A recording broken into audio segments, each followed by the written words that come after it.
Coucou Challenger, j'espère que vous allez bien. Moi ça va par la grâce de Dieu. Aujourd'hui c'est le 1er janvier 2019, premier jour du premier mois de l'an 2019. Et vous savez que nous avons la responsabilité en cette année de lire un chapitre du Nouveau Testament. Et aujourd'hui nous commençons par Matthieu 1. Je viens au travers de cet audio vous partager ce que moi j'ai appris.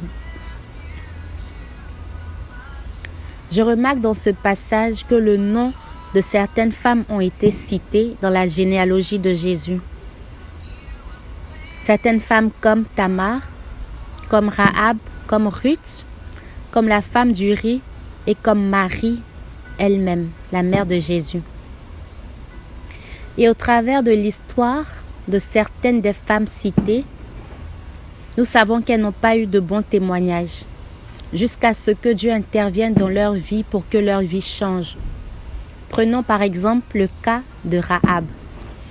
Rahab était une prostituée avant de devenir la mère de Boaz. Et c'est parce qu'elle a pu aider, couvrir, épargner la vie de certaines personnes du peuple d'Israël que le Dieu d'Israël a intervenu en sa faveur. Prenons Ruth pour exemple. Ruth était une Moabite. Elle n'était pas une fille d'alliance. Elle n'était pas une fille israélite. Elle était veuve. Elle avait marié l'un des fils de Naomi.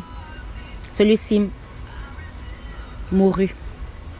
Mais c'est parce qu'elle a attaché sa vie à celle de Naomi que son Dieu est devenu le Dieu de Ruth. Et aujourd'hui, Ruth, que nous connaissons comme l'épouse de Boaz, qui est ascendante de Jésus-Christ. La femme suivante est la femme d'Uri, celle que jusqu'à présent, bibliquement, nous ne connaissons pas son nom. Mais la Bible l'a gardée comme la femme d'Uri pour nous rappeler que c'est avec elle que le roi David a commis l'adultère et a fait mourir son mari.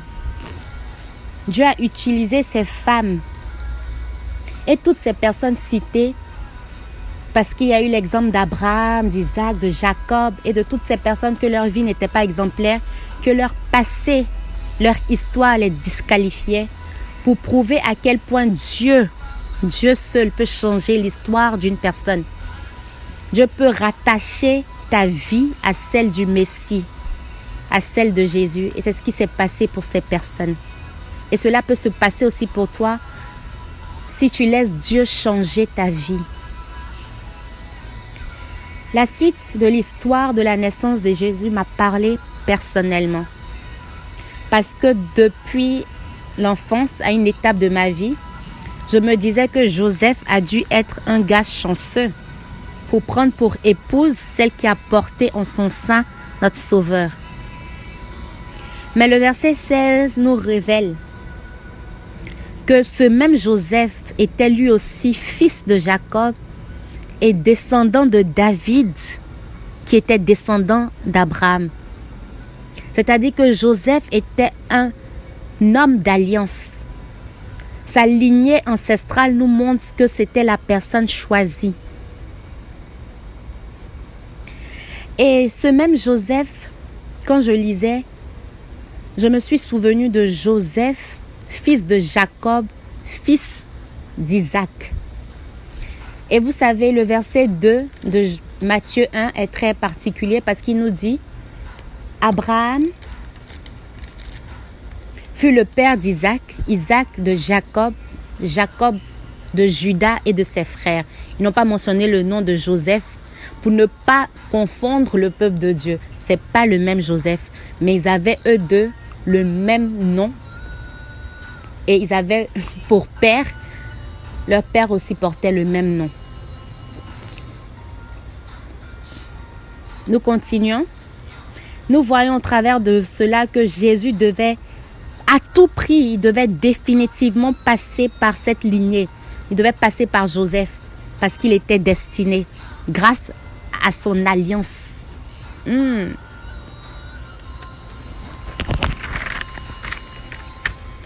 Cela m'a fait réaliser que l'union de Joseph et de Marie était divinement programmée, était prédestinée. Tout d'abord à cause de leur lignée ancestrale et ensuite à cause de la grande tâche, de la grande grâce que Dieu leur accorde, celle de prendre soin de Jésus à son bas âge, celle de l'éduquer, celle de le voir grandir, celle d'être ses parents. Je remarque aussi que Joseph était fiancé à Marie, mais ils ne vivaient pas ensemble, la Bible nous dit. Cette parole ou cette partie de la Bible peut être une révélation pour quelqu'un. Je ne sais pas c'est pour qui, mais c'est pour quelqu'un. La Bible nous dit que Joseph, son fiancé, était un homme droit et ne voulait pas la dénoncer publiquement. Il était un homme droit, un homme intègre, un homme de parole. Combien d'hommes droits avons-nous dans cette génération?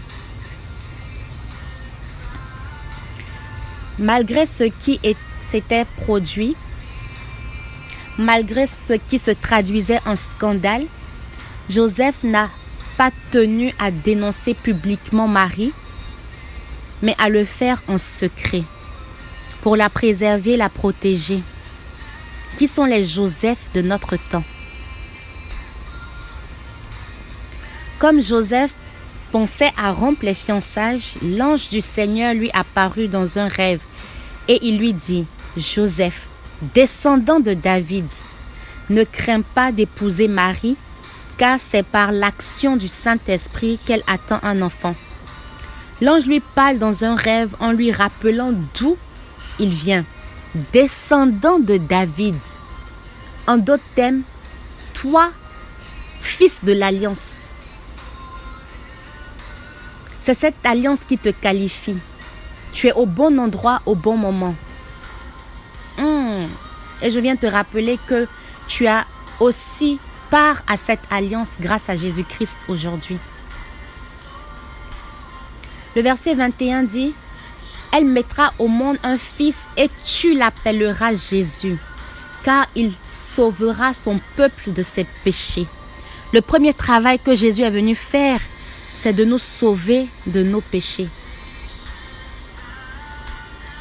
L'ange ajoute que tout cela se fera pour que la parole s'accomplisse, la promesse s'accomplisse, la prophétie s'accomplisse. Et la prophétie était: la Vierge sera enceinte et mettra au monde un fils qu'on appellera Emmanuel. Ce nom signifie Dieu est avec nous. Et d'autres versions disent Dieu parmi nous. J'aime comment le chapitre se termine. Le verset 24 nous dit ici: Quand Joseph se réveilla, il agit comme l'ange du Seigneur le lui avait ordonné. J'aime ça. On n'a pas dit il a réfléchi, ou il a prié, ou bien il a demandé conseil à son camarade, ou encore a-t-il consulté quelqu'un qui sait. Non. Il a juste obéi et agi sur la parole qu'il avait reçue. Et aujourd'hui, je te challenge à obéir et à agir sur la parole que tu reçois. Le verset continue en disant: Et prit Marie comme épouse. Cette parole peut concerner quelqu'un aujourd'hui. Prends-la comme épouse après avoir entendu l'ordonnance du Seigneur. Cette parole peut concerner quelqu'un aujourd'hui. Le dernier verset nous dit: Mais il n'eut pas de relation avec elle jusqu'à ce qu'elle ait mis au monde son fils que Joseph appela Jésus. Il n'eut pas de relation avec elle. Il n'a pas profité de l'occasion pour faire quelque chose. Joseph était un homme droit.